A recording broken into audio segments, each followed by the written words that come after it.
recebi muito forte de Deus algo aqui que já se concretizou na minha vida. Então entre acreditando, pode ter certeza que Deus, Ele está neste lugar, amém? Quantos acharam aí? 2 Samuel capítulo 6, diga eu vou para o céu. Quem não achou, diga eu vou também. Graças a Deus por isso. Vamos ler alguns versículos para nós termos base para a ministração da palavra de Deus nessa tarde, amém? Versículo de número 1 diz assim: tornou Davi a juntar todos os escolhidos de Israel em número de 30.000. Levantou-se Davi e partiu com todo o povo que tinha consigo de Baalá de Judá, para levarem dali para cima a arca de Deus, sobre a qual se invoca o nome do Senhor dos Exércitos, que se assenta entre os querubins. Puseram a arca de Deus em um carro novo e a levaram da casa de Abinadab, que está em Geba. E Uzá e Aio, filhos de Abinadab, guiavam o carro novo. E levantando da casa de Abinadab, que está em Geba, com a arca de Deus, Aio ia diante da arca, e Davi e toda a casa de Israel alegravam-se perante o Senhor, com toda sorte de instrumentos de madeira de faia, em harpas, e com saltérios, e com tamborins, e com pandeiros, e com símbolos. Versículo 6: e chegando à eira de Nacom, estendeu Uzá a mão à arca de Deus, e segurou-a, porque os bois a deixaram pender. Então a ira do Senhor se acendeu contra Uzá, e Deus o feriu ali por esta imprudência, e morreu ali junto à arca de Deus.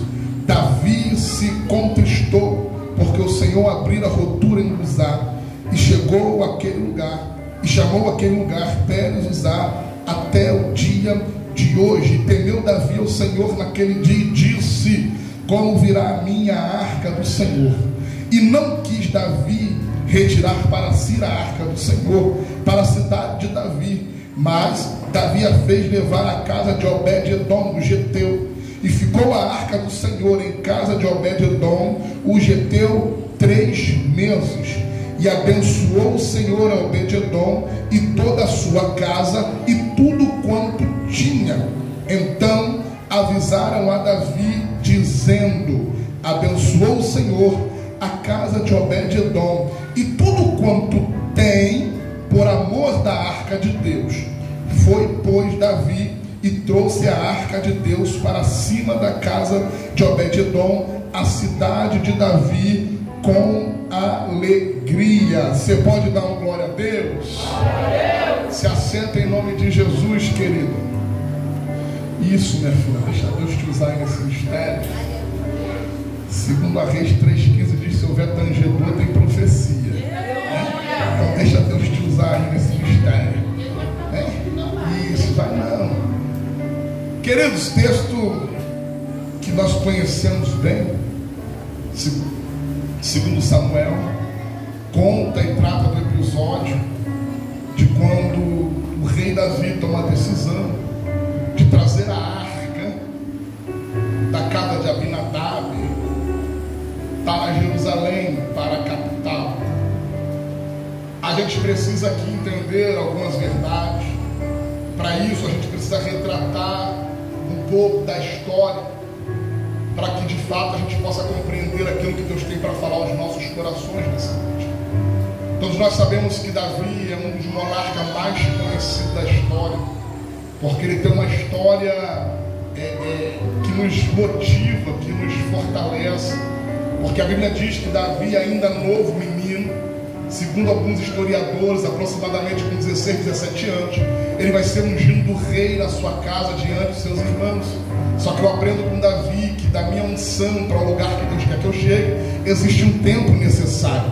Segundo os historiadores, ele vai ser ungido aproximadamente com 16, 17, e a gente vai entender que Davi só vai reinar aos 30 anos de idade. Então, entre a unção e o trono, passaram-se 17 anos. Então, eu preciso entender, não é porque Deus está mostrando o meu chamado agora, que eu vou começar a exercer ele da maneira que eu acho que eu vou exercer agora. Então, existe um tempo entre a minha chamada e a concretização daquilo que Deus tem para a minha vida. Mas eu aprendo com Davi, porque Davi não se precipita, porque a Bíblia diz que ele é ungido, mas não vai para o palácio. Ele é ungido, mas volta para o campo para continuar cuidando das varas. Eu tenho uma palavra de Deus para a tua vida aqui nessa tarde. Eu estou sentindo a presença dele aqui nesse lugar. Fica tranquilo, se ele te chamou, ele vai garantir. O tempo é dele, a hora é dele, o momento é dele, e você vai chegar aonde ele quer, querido. Ele espera, volta para o campo, continua trabalhando, porque não adianta ser ungido se não trabalha. Porque tem gente que acha que recebeu unção e quer sentar no trono. Ele é ungido e volta para o campo, está trabalhando, está cuidando daquilo que é colocado nas suas mãos. Porque muitos podem desprezar o que colocam na tua mão agora, só que eles não têm noção daquilo que Deus ainda vai colocar nas tuas mãos. Tanto é que quando ele chega no campo de batalha para levar queijo e alimento para os seus irmãos, o irmão olha e despreza aquilo que ele toma conta, pastora. Diz para ele: onde está aquelas poucas ovelhas, aquelas malhadinhas que tu fica tomando conta lá, que ninguém vê? Fica tranquilo, Deus colocou na tua mão, ainda é pequeno, mas quem vai dar o crescimento é ele. Na hora certa, no momento certo, ele faz crescer, faz prosperar, traz a evidência e ninguém pode esconder. Davi é esse homem aqui. Ele entra na história, o tempo passa, ele vai se mostrando capaz, vai se mostrando fiel, vai se mostrando leal. A Bíblia diz que Davi agora cresce e Saul vai começar a perseguir. Você conhece a história. Saul então morre, e a gente entende aqui que agora há um reboliço no meio do reino. Vão proclamar Davi rei em Hebrom. Davi vai reinar 7 anos em Hebrom, pastor. 7 anos em Hebrom. Ele está reinando, está fazendo um bom governo. Só que desde muito tempo a arca do Senhor está perdida por aí. Porque se nós retornarmos ainda mais na história, nós vamos perceber que por causa da desobediência dos filhos de Eli ou Finéias, a arca foi deixada de lado por muito tempo. Só que agora eu olho para a história e eu percebo algumas coisas. Saul morreu, Davi está reinando em Hebrom, e é questão de tempo para acontecer aquilo que Deus tinha prometido na vida de Davi. A Bíblia diz que agora Davi é proclamado rei em todo Israel. Se nós juntarmos os anos que Davi reinou em Hebrom em Israel, vai dar uma somatória de 40 anos. E uma das primeiras providências que Davi vai tomar é de trazer a arca de volta para a capital, trazer aquilo que simboliza a presença de volta para o centro. Porque nós precisamos entender que um reino forte, um governo forte, um ministério forte não se faz sem a presença de Deus. Para ser grande tem que ter presença. Eu nunca vi ninguém grande ter presença, porque quando começa a ser grande sem presença, pode ter certeza, o tombo é rápido e ligeiro. Mas fique tranquilo com isso aqui. Por quê? Porque quando nós lemos 1 Crônicas capítulo 13, a partir do versículo 3, vai nos contar a mesma história aqui, só que vai trazer alguns detalhes a mais. E um desses detalhes é que a arca não foi buscada nos dias de Saul. Ora, eu comecei a observar a história de Saul e percebi que nos tempos de Saul tinha culto, nos tempos de Saul tinha sacrifício, nos tempos de Saul até tinha tenda armada. Só que não adianta ter culto, tenda armada, se não tem presença. Tu pode vir para a igreja com a tua melhor roupa, a melhor Bíblia, melhor perfume, mas se não tiver presença, não adianta.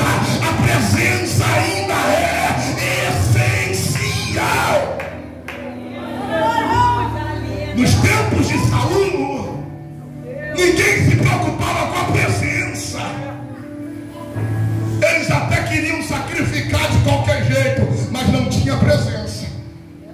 Então Davi vai se preocupar e vai dizer: está na hora, unificamos o reino, e não dá para manter o reino unificado sem aquilo que simboliza a presença para nós. O texto que você leu comigo diz que Davi vai juntar pelo menos 30.000 pessoas, escolhidos de Israel, e vão subir a casa de Abinadab para trazer a arca do concerto, a arca da aliança, aquilo que trazia por símbolo a presença do Senhor. Isso aqui é tão forte, esse simbolismo nessa época, nesse período, é tão forte, que quando Israel está perdendo a guerra, sob o comando de Ofni e Finéias, que eles mandam buscar a arca, quando os filisteus ouvem, a Bíblia diz que o coração deles se derrete, só por saber que a presença de Deus agora está chegando. Então Davi entende que para o reino dele ser bem sucedido, ele precisa trazer aquilo que simboliza a presença para o centro, para a capital, onde tudo está concentrado. Então ele se junta com esses escolhidos e vai. O texto diz que nós lemos, o texto que nós lemos diz para nós claramente que eles vão pegar a arca, vão colocar em cima de um carro novo e vão conduzir a arca de volta para Jerusalém.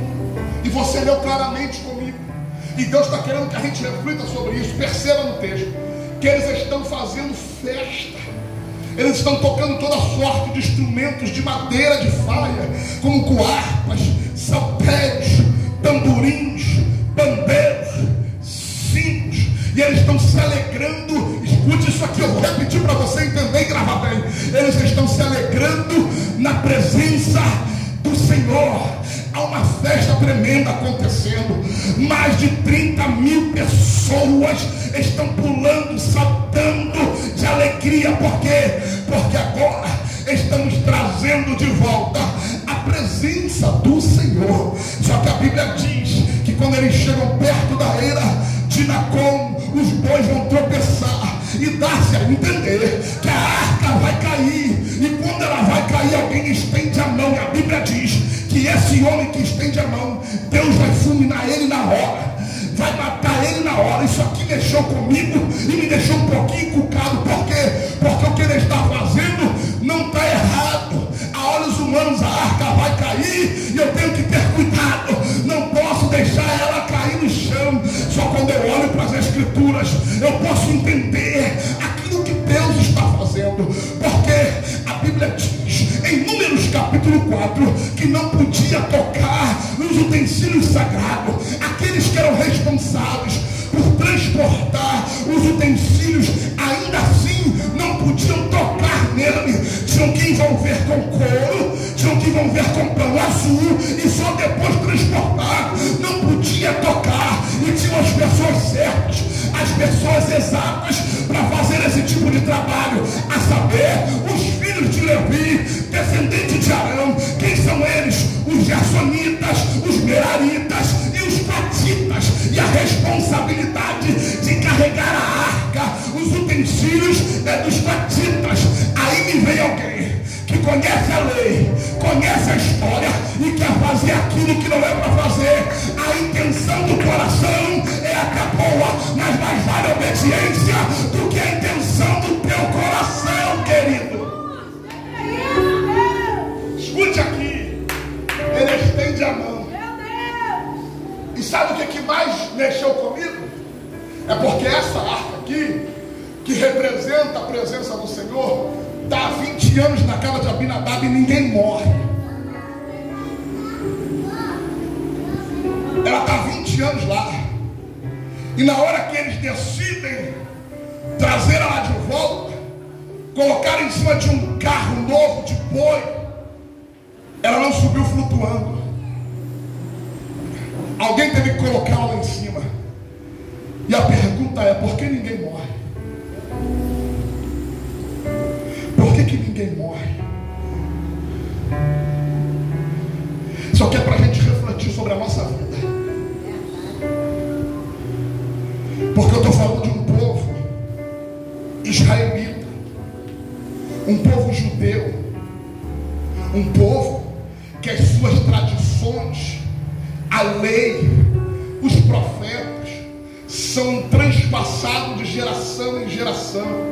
Não é possível, minha querida, que no meio de 30 mil pessoas ninguém sabia a maneira correta como se deveria carregar a arca do Senhor. E sabe o que mexe comigo? É que está todo mundo fazendo o que é errado e fazendo festa, tocando instrumento, saltando e pulando, como se não houvesse amanhã. Aí Deus está dizendo: eu estou dando um tempo para vocês enxergar o que estão fazendo, voltar atrás e fazer o que é certo, antes que eu venha intervir. Sabe por que ninguém morre? É porque Deus é misericordioso e está dizendo: você tem tempo ainda de voltar atrás, de fazer aquilo de errado que você está fazendo, porque uma hora o cálice da minha ira vai transportar e ninguém vai fazer te livrar das minhas mãos.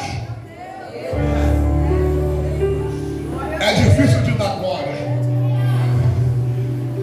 mas escute isso aqui. Deus deixa.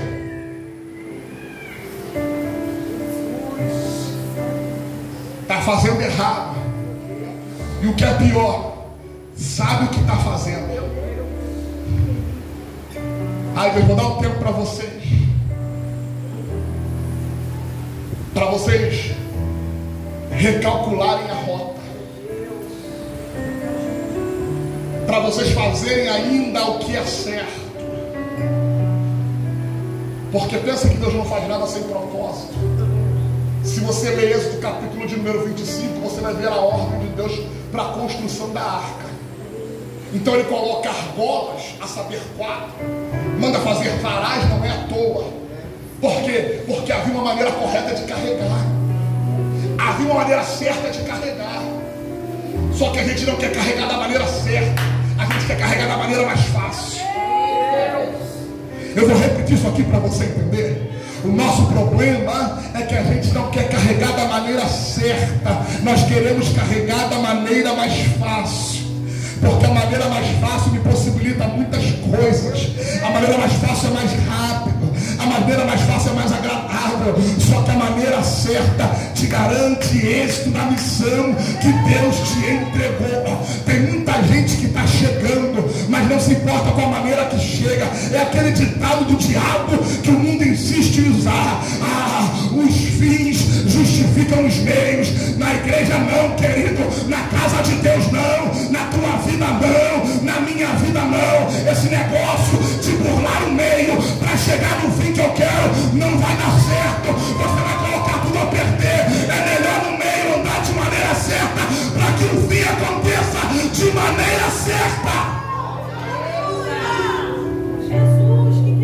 Então Deus interrompe a festa.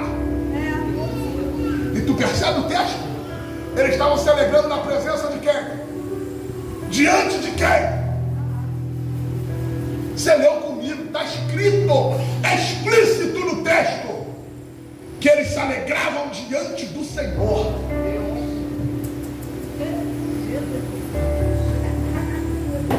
É sério.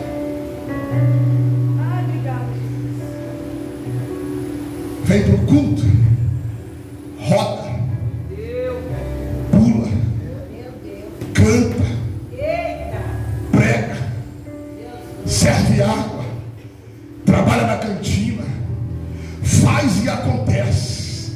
Aleluia. E está dizendo: estou fazendo para o meu Deus. Só que ele já viu, ele já sabe e ele já conhece o teu coração. Se estiver fazendo alguma coisa de errado, não importa o que você faça para ele, na hora certa ele vai intervir.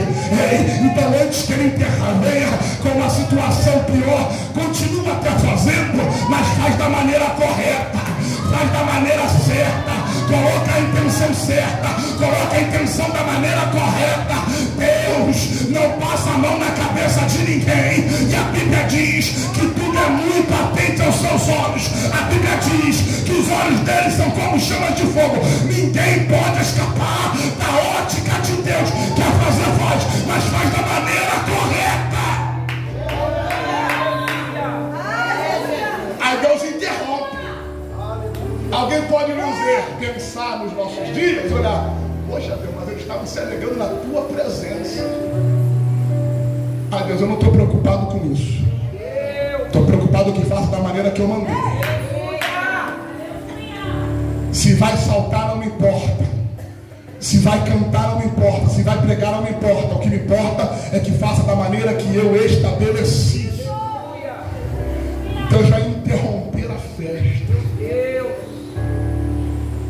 A Bíblia diz que Davi vai ficar arrasado. Em algumas versões diz que ele fica aborrecido. Como é que é isso, pastor? Que eu sei que estou fazendo errado.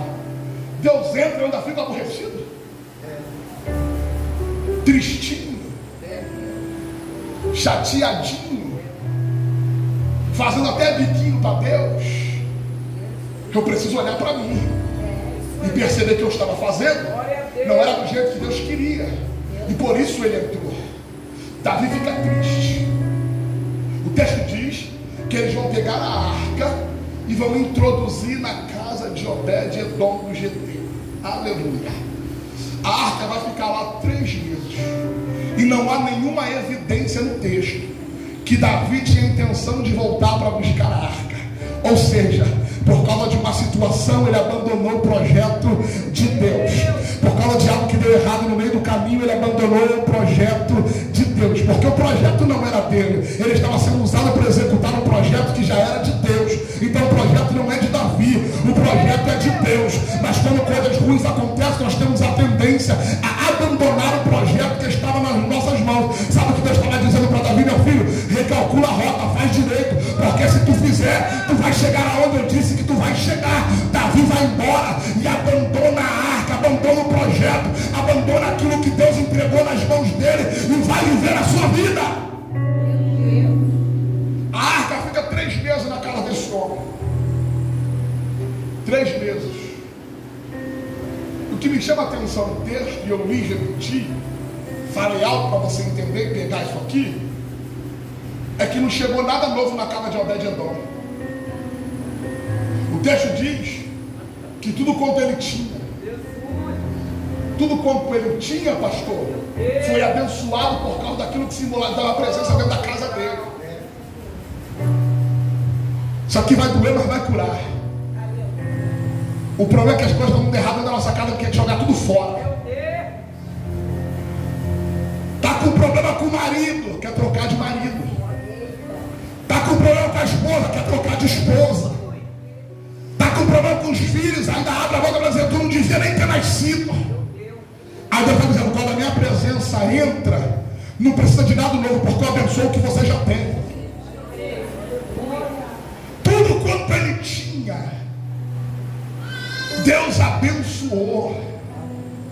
Não chegou novo. E é óbvio, nós gostamos de coisas novas. Isso aqui não é pecado. Mas eu quero tratar do texto com você. Ele tinha, e o que tinha foi abençoado. E aqui eu preciso entender que quando eu trato bem a presença de Deus, o que acontece dentro da minha casa, querendo eu ou não, vira notícia para pessoas que abandonaram sonhos e projetos. Alguém olha e diz, a casa dele era assim, mas a presença entrou, está mudado. Começa a notícia circular em volta e as pessoas começam a entender, se essa presença muda a casa dele, também quero na minha. Porque bastou 3 meses.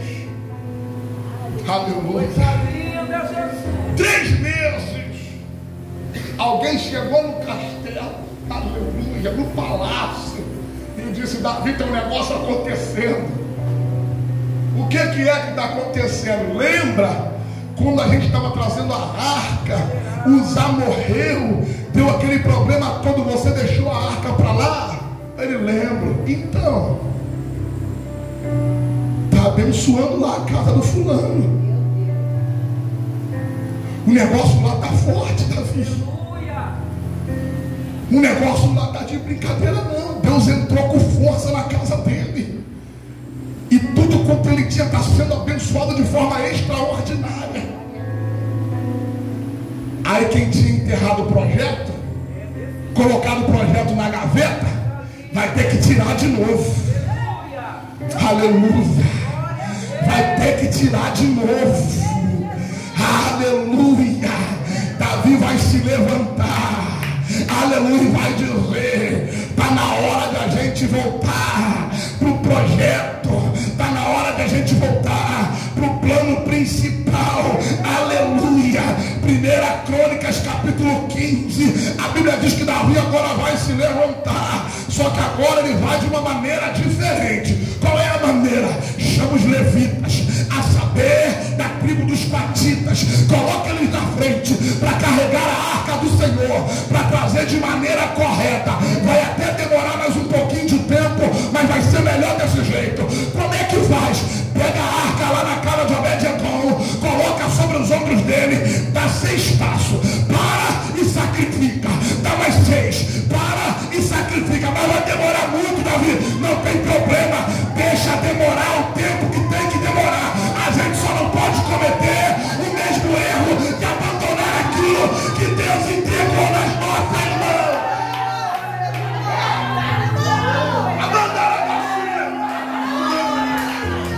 Estou sentindo a presença dele aqui. Tem sonho que vai ser resgatado nessa tarde. Deus está dizendo: é só recalcular a horta que eu vou contigo.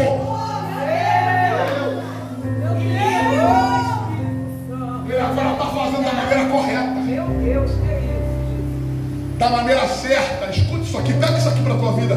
Da maneira certa, não tem como dar errado. Vou repetir para você gravar isso aqui no teu coração. Da maneira correta, não tem como dar errado. É isso que a gente precisa entender. O plano de Deus sempre foi que a arca chegasse até Jerusalém. Eu já preguei aqui, já falei isso. Deus muda a lei, mas não quebra princípio. Ele pode mudar quantas leis ele quiser, porque foi ele que estabeleceu. Agora, princípio ele nunca quebra. E um princípio que Deus não quebra é a desobediência. É o princípio da obediência. Não é porque tem muito tempo que ele falou que vai cair no esquecimento dele. Todo mundo sabia o que tinha que fazer e fizeram errado. E Deus vai intervir, não para acabar com a alegria, não para acabar com a festa, não para eles desistirem, mas para fazer da maneira correta. Glória a Jesus. Aí você entende muitas vezes aquele ditado que diz assim: ó, quem não vem por amor vem pela dor. É uma realidade.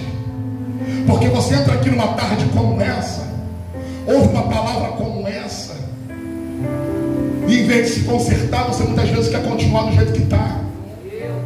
Aí Deus vai te espreme, te aperta, e você diz: ai meu Deus, ai meu Deus. Aí você vem. Poderia ter vindo por amor, mas preferiu vir na dor. Isso aqui a gente precisa entender, querido. É por isso que eu amo a palavra de Deus, porque a palavra de Deus não esconde erro de homens espetaculares, mas mostra para quê? Qual é o motivo de Deus expor erros e pecados desses homens? Augusto Cury, um escritor muito famoso brasileiro, ele vai entender isso aqui. Ele vai dizer: se nós usássemos um pouquinho mais da nossa inteligência, e a gente até canta canção, né? Quero aprender com os meus erros e não mais cometê-los. Se a gente fosse inteligente um pouquinho mais, pastor, a gente não precisava aprender com o erro dos outros, com os nossos erros. A gente aprenderia com o erro dos outros. Está tudo aqui.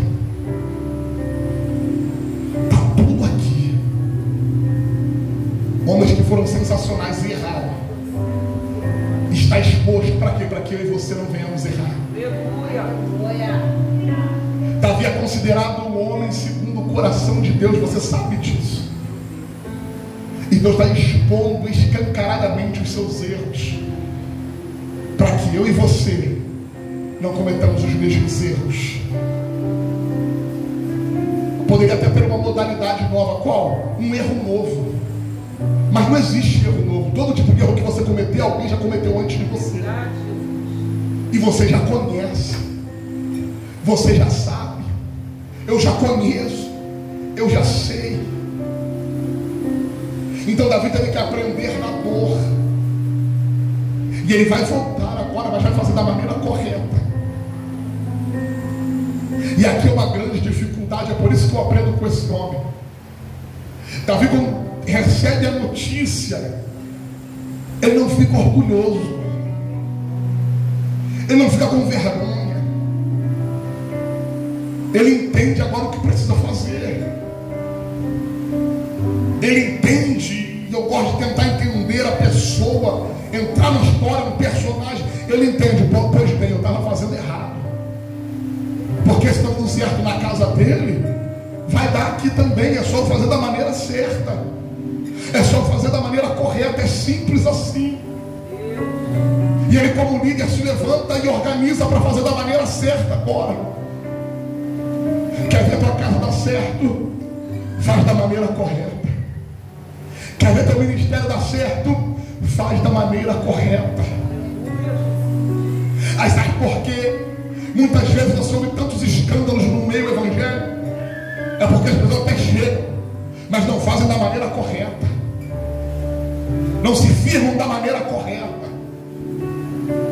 Nós precisamos entender nos últimos dias que é melhor andar da maneira correta do que ficar fazendo festa da maneira errada.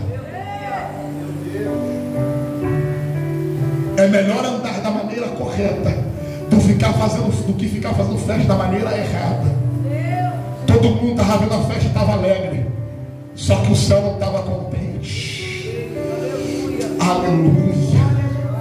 Isso aqui a gente precisa entender. Nem tudo aquilo que a terra está provando, o céu está aplaudindo, querido. Nós precisamos entender isso. Um dia Deus deu uma ordem para Moisés e disse: Moisés, fala a rocha, o povo está reclamando demais que não tem água.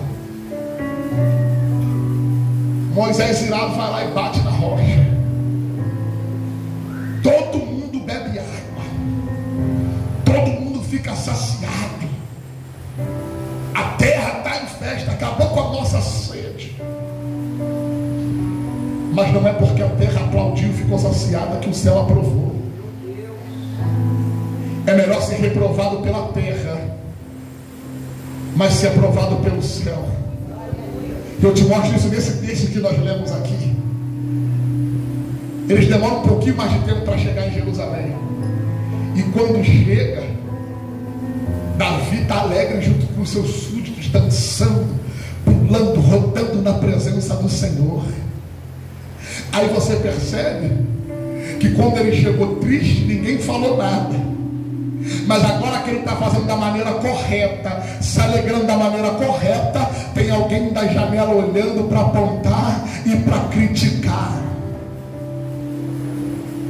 Enquanto estava fazendo errado com os 30 mil, ninguém falou nada. É só fazer certo.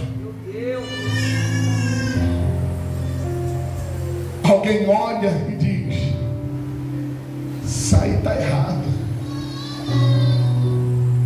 Mical vai até tentar defamar Davi. Olha, tu está parecendo um vadio. Desculpe a expressão, mas é isso que o texto diz. Você lê depois. Pulando e dançando desse jeito na frente dos teus servos. Só que quem sabe que está fazendo o correto não abaixa a cabeça, continua fazendo o que está correto. Aí Davi, que entende que está fazendo o correto, fala assim: tu está com dor de cotovelo, minha filha, porque Deus me escolheu e rejeitou o teu pai. Eu estou só fazendo aquilo que ele mandou eu fazer. Fica tranquilo, não se preocupa com quem está falando quando você estiver fazendo de maneira correta. Deixa que Deus cuida. Você só continua fazendo aquilo que Deus te chamou para fazer. Davi só respondeu que era necessário e continuou fazendo. Mas a Bíblia diz que Mical nunca gerou. Foi estéril pro resto da vida. É só você continuar. Mas pastor, se der errado no meio do caminho, não tem problema, recalcula. Volta atrás. Volta atrás, não tem problema nenhum. deu errado, vou largar tudo, vou abandonar. Não. Procura fazer da maneira certa. Procura fazer da maneira certa. O problema é que a gente se esquece de Deus muitas vezes na nossa vida, na nossa caminhada. E aí nós queremos fazer do nosso jeito, da maneira que nós queremos. E a Bíblia é clara nisso em Provérbios. Maldito é o homem que confia no homem. Como assim, pastor? Porque eu sou maldito que eu confio no outro? Não é isso que a Bíblia diz. A Bíblia diz que maldito é o homem que confia no homem e faz da ação do seu braço, da sua carne mortal, a sua força, cujo seu coração se aparta do Senhor. O que é isso? Maldito é o homem que se acha autossuficiente e não depende da orientação de Deus. Davi achou que podia fazer do seu jeito, mas Deus está dizendo: não, é do meu jeito que tem que ser feito. Se fizer do meu jeito, vai dar certo. Se fizer do meu jeito, vai funcionar. A nossa confiança precisa estar em Deus.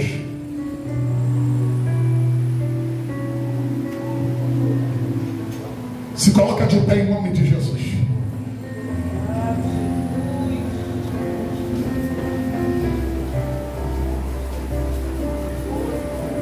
Viu como é? Tu dá glória no meio da mensagem, aleluia no meio da mensagem, mas no final você para para pensar. Porque se tu não pensar, de nada adianta. Se tu não refletir, não tem mudança.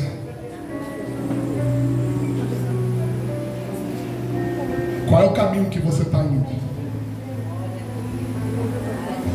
Quais são os caminhos que você tem trilhado? De fato é o caminho que Deus estabeleceu para você andar? Eu quero orar por você nessa noite, nessa tarde.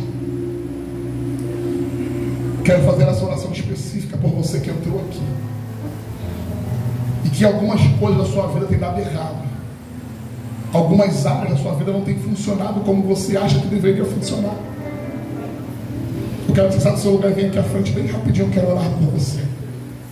Se tiver alguém aqui nessa noite, você que entrou aqui, eu entendo que essa mensagem é para quem está aqui dentro, querido.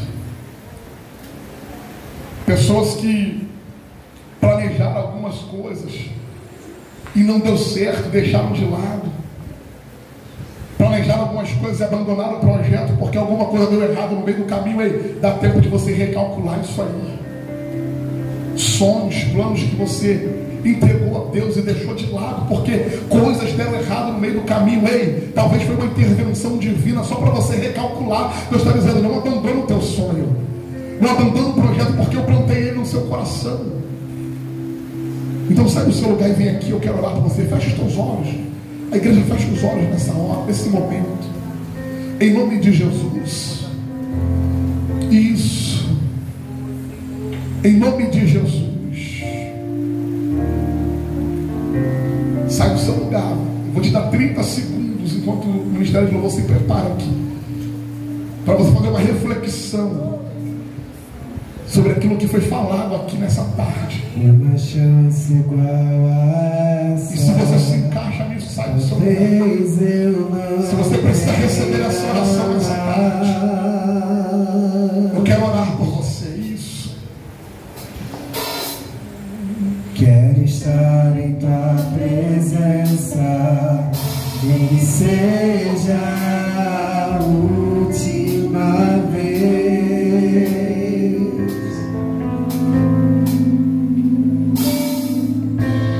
Se tiver que gritar, eu gritarei.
as áreas da vida deles, Senhor, que não tem dado certo, não tem funcionado, Senhor. E essa tarde, Senhor da glória, é a tarde de rever conceitos, tarde de recalcular rotas, Senhor da glória. Pai, em nome de Jesus, nessa tarde, Senhor, que teus filhos possam voltar para casa entendendo que a tua intervenção, Senhor, foi simplesmente para que eles voltassem para o caminho que o Senhor estabeleceu. Pai, que então nessa tarde entra, Senhor, com a tua mão de poder, com a tua mão de graça, Senhor, e que teus filhos possam sair daqui carregando, Senhor da glória, aquilo que há de mais precioso vindo de ti, para a glorificação do teu nome, Pai, em nome de Jesus.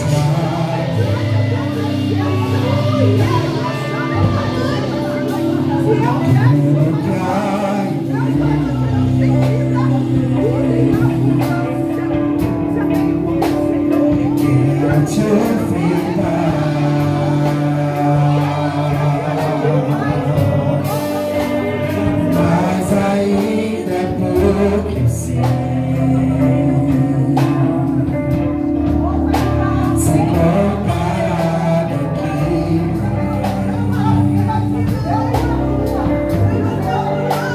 eu sou apenas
você pode aplaudir ao Senhor.